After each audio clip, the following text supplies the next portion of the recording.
तो सभी भाइयों एवं बहनों को नमस्कार। स्वागत है आपका आपके अपने चैनल शुक्ला जी एजुकेशन में। और हम लेकर के आ गए हैं आपके लिए RRB NTPC exam 2025 10 June first shift के एग्जाम एनालिसिस। काफ़ी सारे प्रश्न हमारे पास में आ गए हैं। सारे के सारे प्रश्न रियल एवं ऑथेंटिक प्रश्न हैं। हर एक प्रश्न के बारे में डिटेल में आपको जानकारी भी देंगे, क्योंकि बहुत सारे प्रश्न रिपीट हो रहे हैं। तो जो हम डिटेल में जानकारी देते हैं वहाँ से काफ़ी सारे प्रश्न फंस जाते हैं। तो वीडियो को शुरू से लेकर के अंत तक जरूर देखिएगा। साथ ही साथ में वीडियो को लाइक और चैनल को सब्सक्राइब कर लीजिए, जिससे कि आगे आने वाली हर शिफ्ट की जो एनालिसिस है वो टाइम टू टाइम आपके पास में पहुंच सके। तो चलिए शुरू करते हैं। क्लास शुरू करने से पहले आप लोगों को बता दें, आरआरबी एनटीपीसी ग्रेजुएट लेवल के नोट्स या फिर आरआरबी एनटीपीसी 10+2 लेवल के नोट्स और आरआरबी ग्रुप डी के नोट्स उपलब्ध हैं। आप मात्र 149 रुपये में ये नोट्स प्राप्त कर सकते हैं। जैसा ग्रेजुएट लेवल का पेपर आ रहा है उसी के आधार पर हमने 10+2 लेवल की भी नोट्स तैयार किए हैं और ग्रुप डी लेवल के भी नोट्स तैयार किए हैं। तो इसके लिए कुछ खास करना नहीं है। ये क्यूआर कोड आपको दिखाई दे रहा है, इसी पर आपको 149 का पेमेंट करना है। उस पेमेंट का स्क्रीनशॉट इस व्हाट्सएप नंबर 7052547003 इस पर सेंड कर देना है। जैसे आप स्क्रीनशॉट सेंड करेंगे तुरंत हम आपको complete super selection notes RRB group D और आरआरबी एनटीपीसी 10+2 और आरआरबी ग्रेजुएट लेवल जो भी आपको चाहिए आप लिख करके बता देंगे, उसके नोट्स आपको तुरंत सेंड कर दिए जाएंगे। ठीक है, तो तुरंत आप लोग अपने नोट्स प्राप्त कर लीजिए। इस नोट्स में आपको हर सब्जेक्ट मिलने वाला है, साथ ही साथ में स्टैटिक जी के करंट अफेयर, लास्ट 6 मंथ की करंट अफेयर, सब कुछ आपको इसमें मिलेगा। ठीक है ना।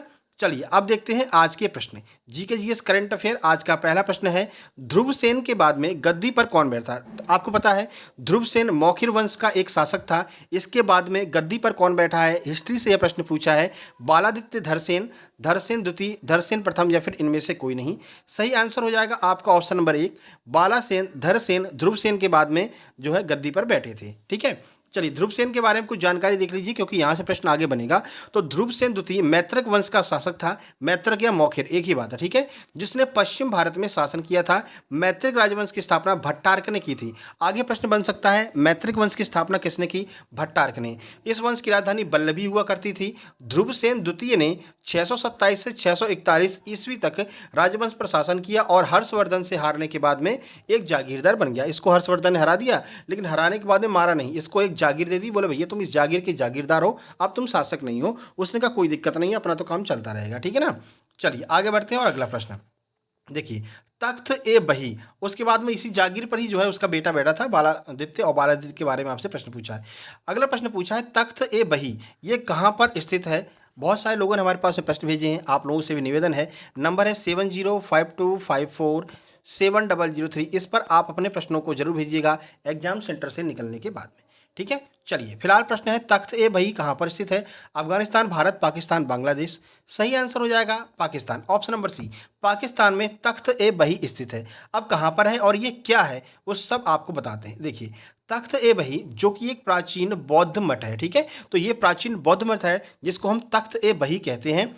पाकिस्तान के खैबर पख्तूनवा प्रांत के मर्दन जिले में स्थित है। यह गांधार क्षेत्र के सभी बौद्ध आवेशों में सबसे शक्तिशाली और सबसे प्रभावशाली माना जाता है और 1980 में इसे यूनेस्को की विश्व विरासत सूची में भी शामिल किया गया था। तो तख्त ए बही पाकिस्तान में स्थित है, 1980 में यूनेस्को ने शामिल किया और यह एक बौद्ध मठ है। ये सारी चीज़ें आपको याद रखनी है। आगे यहाँ से प्रश्न रिपीट हो सकता है। वीडियो को लाइक जरूर कर देना और शेयर कर देना सभी दोस्तों के पास में।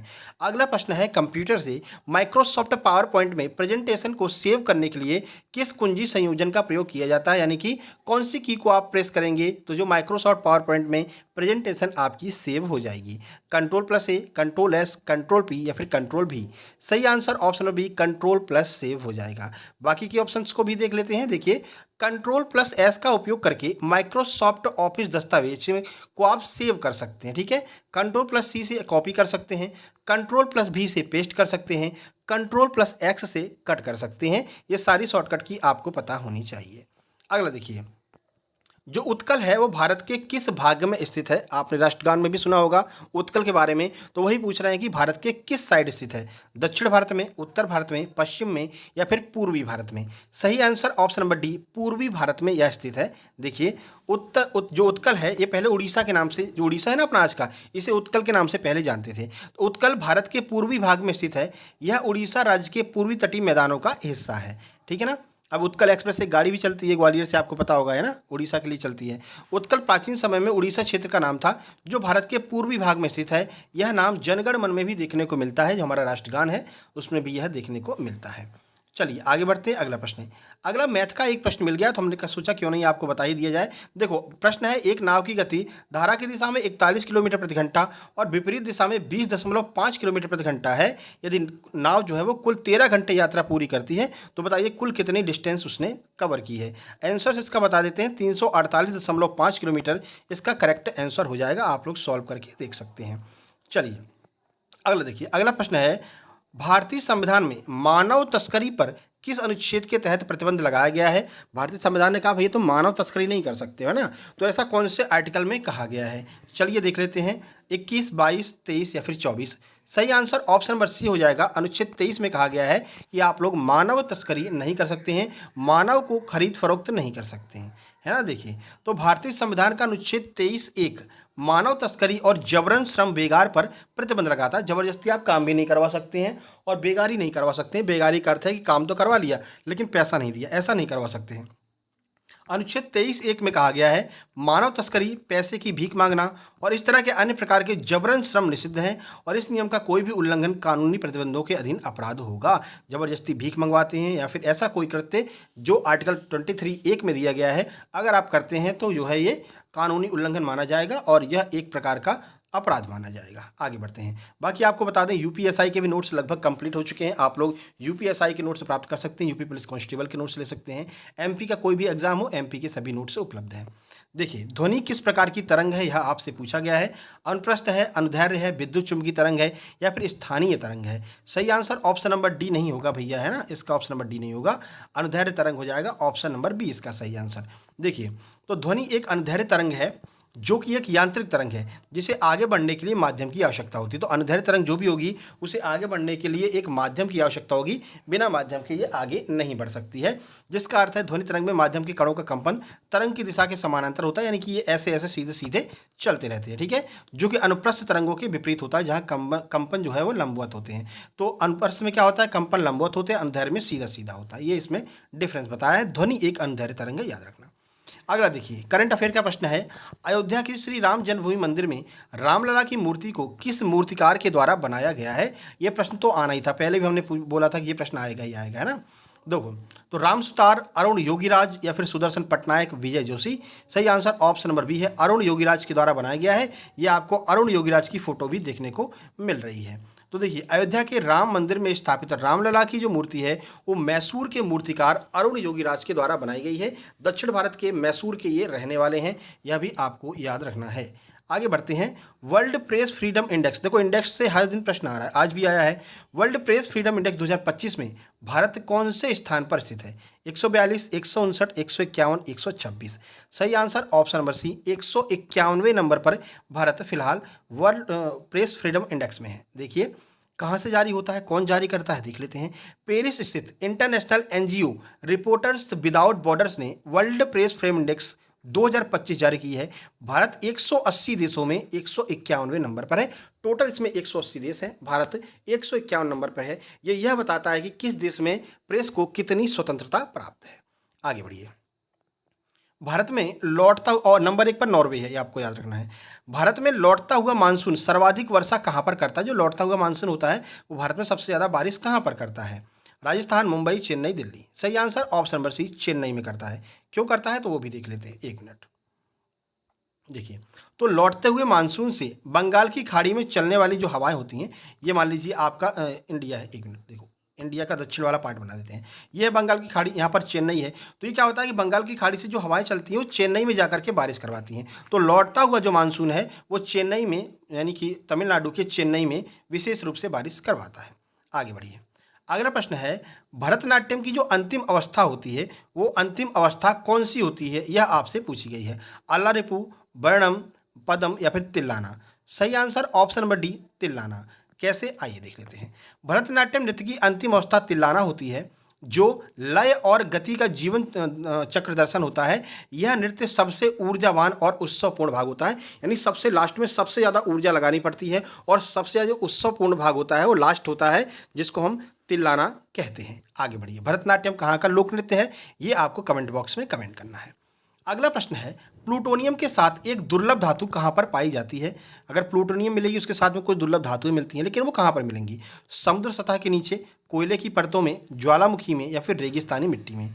सही आंसर ऑप्शन नंबर ए, समुद्र सतह के नीचे प्लूटोनियम के साथ में बाकी जो महत्वपूर्ण आपकी धातुएं होती हैं मिलती हैं। तो देखो कुछ दुर्लभ रेडियोधर्मी धातुएं जैसे प्लूटोनियम के साथ मिलने वाली सामग्री समुद्र के सतह के नीचे और गहरे खनिज तलछट में मिलती है। जो प्लूटोनियम है वो भी समुद्र की सतह के नीचे मिलता है, और इसी के साथ में अन्य जो वस्तुएं होती हैं, अन्य जो आपकी धातुएं हैं, उपधातुएं हैं, ये इसके साथ में मिलती हैं, लेकिन समुद्र सतह के नीचे।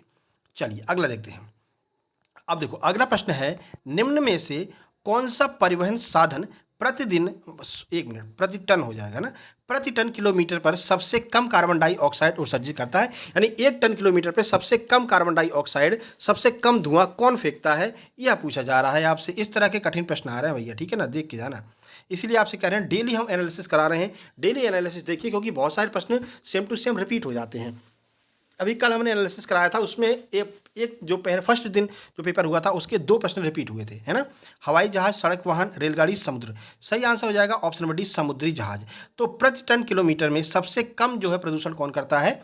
समुद्री जहाज करता है। देखिए प्रति टन किलोमीटर के आधार पर समुद्री जहाज सबसे कम कार्बन उत्सर्जन करते हैं, इसके बाद रेल, फिर सड़क, उसके बाद सबसे अधिक हवाई जहाज जो है उत्सर्जन करता है। अगला, भारत में लोकपाल की अवधारणा किस देश से प्रेरित है? कहाँ से हमने लोकपाल की अवधारणा ली है? ब्रिटेन, अमेरिका, डेनमार्क, या फिर इनमें से कोई नहीं। सही answer option number C, Denmark. देखो लोकपाल की अवधारणा डेनमार्क में विकसित ओम्बड्समैन प्रणाली से ली गई है। यह एक स्वतंत्र संस्था होती है जो जनता की शिकायतों को सरकार के खिलाफ निष्पक्ष रूप से रखती है। यानी जनता की कोई शिकायत है सरकार से, तो ये संस्था क्या करती है? उनकी शिकायतों को निष्पक्ष रूप से सामने रखती है, और ये लोकपाल है, ठीक है ना। इसी के लिए जो है मतलब अरविंद केजरीवाल वगैरह इन लोगों ने जो है अपनी आंदोलन किया था, बाद में खुद ही पार्टी बना करके आ गए, है ना। चलो भैया कोई दिक्कत नहीं है। न्यूरॉन में संदेश एक न्यूरॉन से दूसरे न्यूरॉन तक कैसे संप्रेषित होते हैं? यानी एक न्यूरॉन से जो संदेश हैं वो दूसरे न्यूरॉन में कैसे पहुंचेंगे, यह आपसे पूछा जा रहा है। केवल विद्युत आवेग द्वारा, रक्त प्रवाह से, सिनेप्स से, कोशिका विभाजन से। ऑप्शन नंबर सी इसका आंसर हो जाएगा, सिनेप्स से। डी नहीं होगा, ऑप्शन नंबर सी, ठीक है। जब हम इसका पीडीएफ देंगे आपको, हम अपने टेलीग्राम चैनल है सक्सेस जंक्शन के नाम से, वहाँ पर मिल जाएगा, तो इसकी पीडीएफ देंगे तो हम इसको एडिट करके देंगे, है ना। तो सिनेप्स के माध्यम से रासायनिक मैसेंजर के द्वारा ये एक दूसरे में प्रवाहित होते हैं। देखो तो न्यूट्रॉन के अंतिम भाग से सिग्नल सिनेप्स नामक गैप के जरिए रासायनिक संदेश वाहकों की मदद से अगले न्यूरॉन को भेजा जाता है, और ये प्रक्रिया बहुत तेज गति से होती है ना। तो कैसे विभाजित होते हैं, ध्यान रखना, सिनेप्स के नामक जो गैप होता है उसके माध्यम से एक न्यूरॉन से दूसरे न्यूरॉन में संदेश जाता है, ठीक है। तो ये आज के प्रश्न थे। कैसे लगे प्रश्न कमेंट बॉक्स में कमेंट कीजिएगा। ये हमारा व्हाट्सएप नंबर है जिस पर आप मैसेज करके एमपी आबकारी, NTPC group D, NTPC 10+2 level, इन सब के जो है आप लोग नोट से प्राप्त कर सकते हैं, है ना। ये हमारा फेसबुक पेज है, सर्च करके ज्वाइन कर लीजिएगा। 1.9 के सब्सक्राइबर हैं। यहाँ पर क्या हम डेली करंट अफेयर और स्टैटिक जीके को एमसीक्यू के तौर पर अपडेट करते रहते हैं, ठीक है। चलिए फिर मिलते हैं नेक्स्ट वीडियो में। 2nd और 3rd दोनों शिफ्ट का एग्जाम एनालिसिस एक साथ हम रात में डाल देंगे, है ना। तो कोई दिक्कत नहीं होगी आप लोगों को भी। चलिए फिर मिलते हैं नेक्स्ट वीडियो में, तब तक के लिए नमस्कार, धन्यवाद। सब्सक्राइब जरूर कर लेना भाई, ठीक है।